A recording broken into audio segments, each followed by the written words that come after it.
안녕하세요. 데베스 반도체 업종과 IT 산업 담당하고 있는 임주성입니다. 6월 5일 파도 리뷰 진행해 보도록 하겠습니다.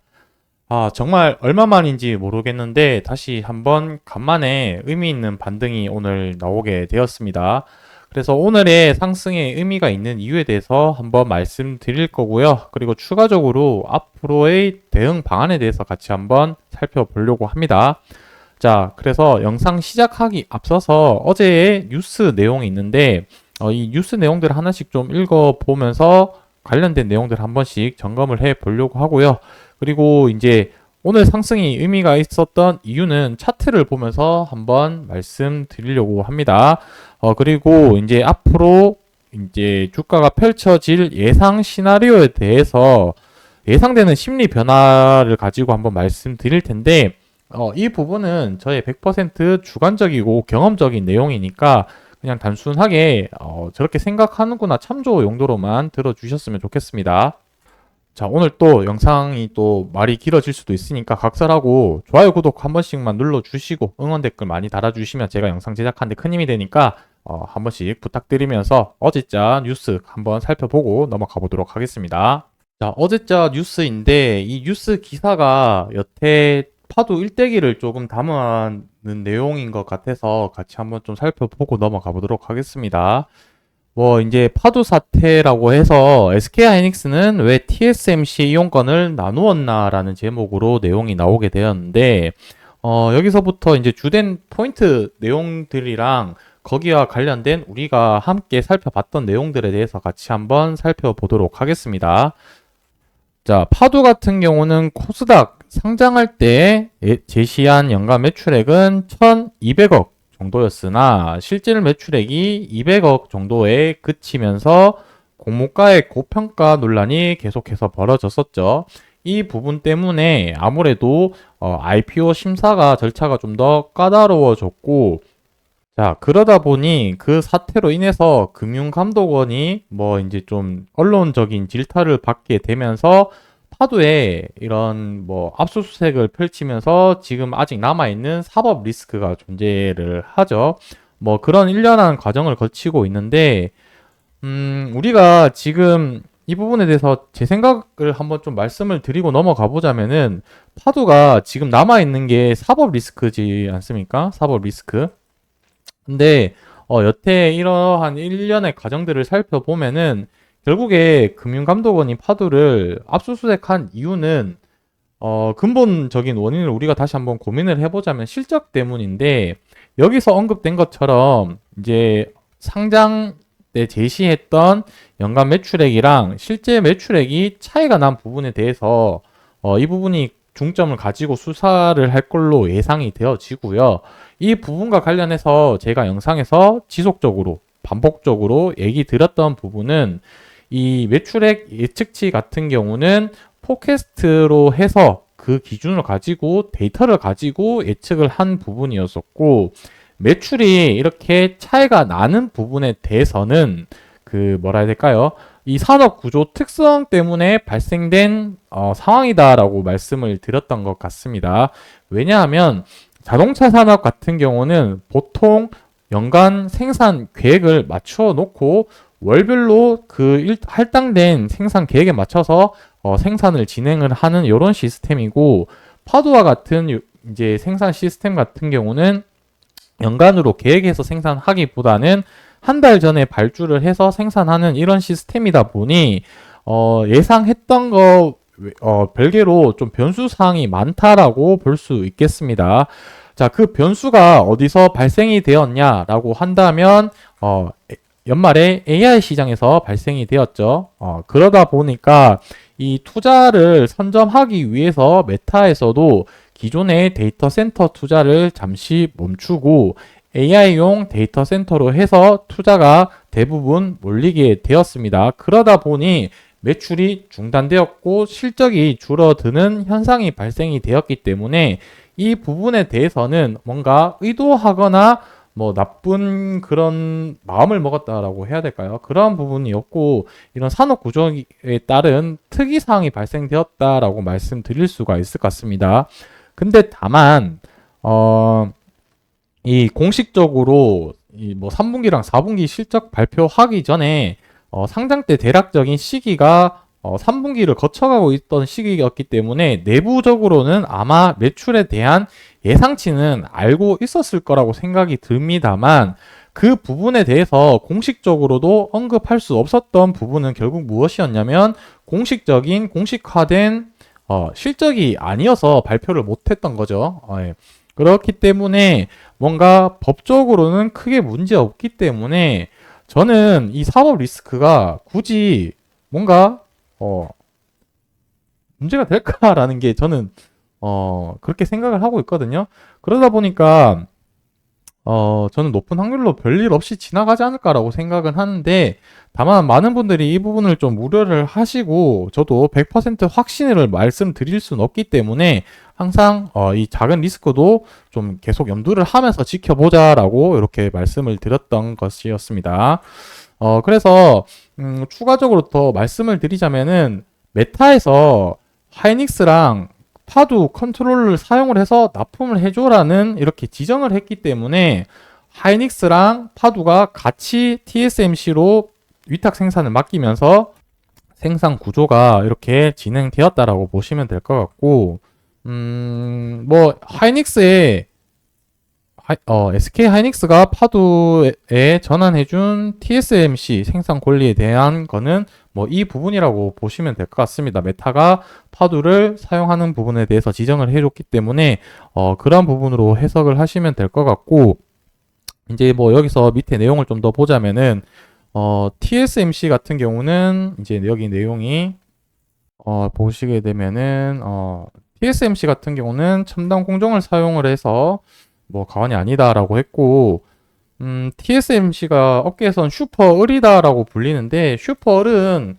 뭐 통칭적으로 은어로 사용하는 부분인데 갑을 얘기를 하는 거죠. 을의 위치에 있으나 갑의 역할을 한다라고 해서 슈퍼을이라고 하고, 뭐 대표적으로는 뭐 ASML 여러분들이 많이 들어보셨겠지만 반도체 포토 공정에서 사용하는 EUV 공정에 들어가는 장비를 납품을 하고 있기 때문에 거의 독과점 생산을 하고 있죠.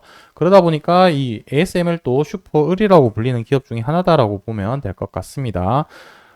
여기서 TSMC가 파두의 이제 SSD 컨트롤러 같은 경우 핀팻 공정을 통해서 양산된 제품이라고 한다라고 적혀져 있는데, 이 핀팻에 대해서 조금 설명을 한번 좀 드리고 넘어가 보도록 하겠습니다. 핀팻 구조라는 게 무엇이냐면은 반도체 생산하는 방식 중에 하나인데, 반도체가 성능을 계속해서 높은 성능을 끌어내기 위해서는 크기가 점점 작아져야 되거든요. 그러다 보니 크기가 작아질수록 반도체의 속도가 빨라지고 그리고 전력 소모가 줄어드는 그런 케이스라고 보시면 될 것 같습니다. 자, 근데 이 반도체를 작게 만들면 만들수록 생기는 문제가 무엇이냐면 전류가 누설이 되는 문제가 발생이 되고요. 이 전류가 누설이 되면은 반도체 성능이 떨어지는 그런 문제점이 발생이 됩니다. 그러다 보니 반도체 성능을 끌어올리기 위해서 작게 만들었는데 누설이 되니까 작게 만드는 의미가 없어지겠죠. 그러다 보니 이 전류 누설을 막기 위해서 고안된 설계 방식이다라고 이해를 해 주시면 좋을 것 같고, 여기 게이트라고 적혀져 있는데 이 게이트 앞에 이렇게 회색 이렇게 직류면체에 있는 부분이 무엇이냐면 트랜지스터에서 전류가 흐르는 채널이라고 보시면 되겠습니다. 쉽게 얘기하면 이 벽을 통해서 전류가 흘러가게 되는데 얘 크기가 점점 작아지니까 밖으로 전류가 누설이 된다라고 생각을 하시면 될 것 같고, 이 보라색으로 색칠된 부분이 이 게이트가 채널을 이렇게 지금 세 개의 면으로 이렇게 막고 있죠. 한 개, 두 개, 세 개. 세 개의 면으로 막고 있고 생긴 게 상어 지느러미 같이 생겼다라고 해서 핀팻 구조다라고 보시면 될 것 같습니다. 그러다 보니 직육면체의 4개의 면 중에 3개의 면을 게이트로 막다 보니 전류 누설을 이런 식으로 막는다라고 보면 될 것 같고, 이게 이제 3나노 공정에서 사용하는 방식이다라고 보시면 될 것 같습니다. 그리고 여기 보시면은 GAA 공정이라고 해서 삼성전자가 사용하고 있는 방식인데 이 부분 같은 경우는 게이트 올 어라운드라고 해서 여기는 게이트가 채널을 4개의 면을 모두 막고 있는 구조이고 요것도 3나노 공정부터 사용을 하게 되는데 2나노 공정부터는 GA 공정이 필수적으로 좀 사용되는 그런 부분이 문제가 있다라고 하시면 될 것 같습니다. 뭐 이 부분은 TMI이긴 한데 그냥 아시면은 좀 좋을 것 같아서 한번 간단하게 말씀드렸고요. 그래서 이 성능을 끌어올리기 위해서 전류 누설을 막기 위한 설계 공정이다라고 보시면 될 것 같습니다. 그래서 이 TSMC는 핀팩 공정을 통해서 양산된 제품이다라고 이렇게 좀 될 것 같고, 뭐 이제 아까도 말씀드렸지만 금강원에 대해서 파도가 압수수색한 것도 아까 얘기한 것처럼 그런 맥락이라고 보시면 될 것 같습니다. 그래서 실적이나 뭐 이런 부분들 하이닉스 관련된 뭐 대조 목적으로 압수수색을 한 건데 뭐 별 문제가 있을까라고 생각이 들곤 있습니다. 그래서 뭐 경고했던 파두, 하이닉스, 메타 구조는 뭐 이렇게 될 수밖에 없는 산업 구조이기 때문에 이 부분에 대해서는 우리 모두 대부분 알고 있죠. 그래서 뭐 제가 여기 내용들의 부분은 이제 처음에 대부분 설명드렸던 부분이고 거래가 끊겼다라는 것도 아까 말씀드린 것처럼 AI 쪽으로 투자를 하다 보니 잠시 미뤄진 거다라고 보시면 될 것 같습니다. 근데 우리가 결국 중요한 거는 그 당시만 하더라도 AI 쪽으로 투자를 했기 때문에 그 데이터 센터는 끝이 났다라는 게 작년 연말 정도 올해 초까지만 하더라도 그런 분위기가 좀 팽배했었는데 이게 1분기가 지나고 2분기로 넘어가면서 시장 분위기가 갑자기 바뀌었던 부분이 무엇이냐면 메타가 인공지능 AI 역량을 강화하고 있어 멈추었던 데이터 증설을 재개할 가능성이 높아졌다라고 했는데 결국에는 이 AI를 가동을 하다 보니까 뭐 AI도 이제 연산, 추론, 학습을 하는 과정에서 많은 데이터들이 나올 거고요. 그 데이터들도 결국에 저장을 해야 되는데 그 저장 용량들이 어마무시하게 증가하다 보니 이 부분에 대해서 기존에 다시 이제 사용했던 SSD에 관련된 부품 사용 이제 수요가 늘어날 수밖에 없는 시장 구조가 바뀌었다라고 보시면 될 것 같습니다. 그래서 파도가 지금 다시 해서 뭐 낸드 시장이라든지 SSD 시장이 다시 좋아지면서 파도가 다시 조금씩 시장에서 관심을 받고 있는 상태다라고 보면 좋을 것 같고요. 뭐 그래서 그 과정 속에서 1분기 실적이 좀 저조하긴 했지만 중국향으로 매출도 계약 공시 수주 발표됐고 그리고 실질적으로 하반기부터 의미 있는 그 매출이 나온다라고 했으니 그 부분은 올해 하반기까지 좀 더 기다리면서 좀 지켜봐야 될 부분이지 않을까라고 생각이 듭니다. 벌써 얘기하다 보니까 13분이 지났는데 빨리 좀 얘기를 하고 마무리를 하도록 하겠습니다. 자, 차트 보면서 오늘 상승이 좀 의미 있던 부분이 무엇이냐면 자, 일봉상 60일 이동 평균선 이 초록색 보이는 60일 이동 평균선을 돌파를 해서 안착을 했고 이제 남은 거는 회색선인 일봉 120일선이 남았는데 이 부분도 저는 시간이 해결해 줄 거라고 생각이 들고 더욱 중요한 건 저는 주봉 11선을 돌파를 했기 때문에 앞으로의 주가 흐름이 점점 우상향하는 그런 모습을 조금 기대를 해볼 수 있을 것 같습니다. 그리고 수급 현황도 계속해서 외국인 그 다음에 기관, 금융투자 여기 수급이 나왔고 오늘 또 개인들이 많은 매도 물량이 나오게 되었다라고 보실 수 있겠습니다. 자, 마지막으로 앞으로 주가 흐름에 대해서 심리 상황에 대해서 말씀드릴 텐데 이 부분은 단순히 저의 개인적인 생각 부분이 많이 담은 거니까 참조만 해 주시길 바라겠습니다. 제가 경험했을 때 일반적으로는 사람들이 보통 최근 3년 동안 일어난 일에 대해서 계속 그러한 경향을 보인다라고 생각을 한다고 이제 알고 있습니다. 특히 이 부분에 대해서 예시를 들 수 있는 부분이 부동산적인 부분을 예시를 들 수 있을 것 같은데 한 3년 전까지만 하더라도 21년도 때 기억을 이제 되짚어 보면은 그때는 뭐 부동산 사면은 집값이 오른다라는 분위기였었고 지금 3년 지난 시점 21년도 이후부터 집값이 계속해서 하락장을 거치고 있는데 그 과정을 거치면서 이제 대부분 사람들이 이제 부동산은 끝났다라고 또 인식이 많이 좀 바뀌어 가고 있는 과정일 수 있다고 생각이 드는데, 제가 생각하는 부분은 주식은 그보다 좀 더 짧은 3개월 기준으로 좀 생각하지 않을까라고 생각을 합니다. 벌써 파도가 11월 달에 이렇게 갭 하락 이후에 주가가 이렇게 지금 거의 6개월 가량 횡보하고 있는 상태인데, 3개월 지나서 6개월을 지나다 보니까 자, 요 시점에서 하락을 하고 한 1월 달 정도 3개월 만에 반등을 하고 가격이 14,000원까지 빠졌거든요. 그러다 보니까 사람들의 심리 상태가 이 종목은 이제 끝이 났다라고 이 심리적으로 이제 흔들리다 보니 이때 많은 개인의 손절 물량이 나왔었고, 그리고 살짝 반등 나왔을 때 이때도 아마 많은 분들이 떠나셨을 거라고 생각이 들고 있습니다.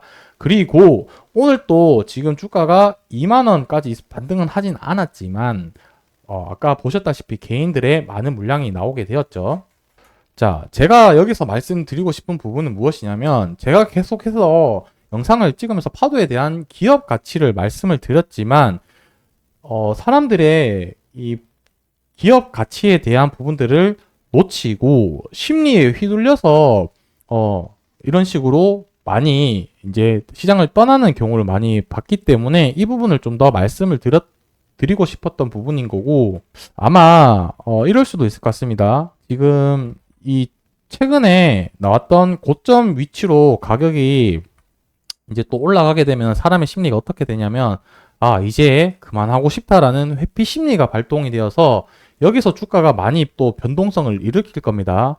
그러면 대부분의 사람들이 이 시장을 떠나갈 거고, 떠나가면은 이제 그때가 주가가 날아가는 그런 그림이 항상 제가 겪었던 패턴이었었고, 저도 정말 많이 수없이 이 패턴에 당하다 보니 이제는 그냥 어떤 마음으로 이제 임하게 되었냐면, 그냥 올라갈 때까지 뭐 기다리지 뭐 약간 이런 마인드로 바뀌다 보니 뭐 주가가 올랐든 내렸든 이럴 때까지 뭐 신경 안 쓰고 한참 뒤에 이때까지 좀 기다렸다가 저는 수익을 보고 나오는 그런 마음가짐으로 접근을 하고 있는데, 여러분들도 제가 드리고 싶은 말씀은 무엇이냐면, 심리에 휘둘리기보다는 저와 함께 파도에 대해서 기업 가치를 공부를 해 보시고 이 기업 가치에 대한 판단을 통해서 여러분들이 투자 의사 결정을 하면 좋지 않을까라는 의미로 말씀드렸던 부분인 거고, 그거에 조금이나마 도움이 될 수 있게끔 제가 금요일 날 이 적정 주가에 관련한 내용들을 말씀드릴 테니까 금요일 날 또 참조하셔서 영상 보면서 앞으로의 투자 의사 결정을 거쳐 가셨으면 좋겠습니다. 제가 오늘 뭐 또 얘기를 하다 보니까 영상이 또 엄청 길어졌는데, 금요일 날, 뭐 내일은 이제 공휴일이니까 없고요. 금요일 날 제가 관련된 내용들 또 여러분들에게 필요한 정보 전달 드릴 테니까 좋아요, 구독, 응원의 댓글 달아주셔서 영상 시청해 주시면 감사하겠습니다. 오늘 영상 여기서 마무리하도록 하겠습니다.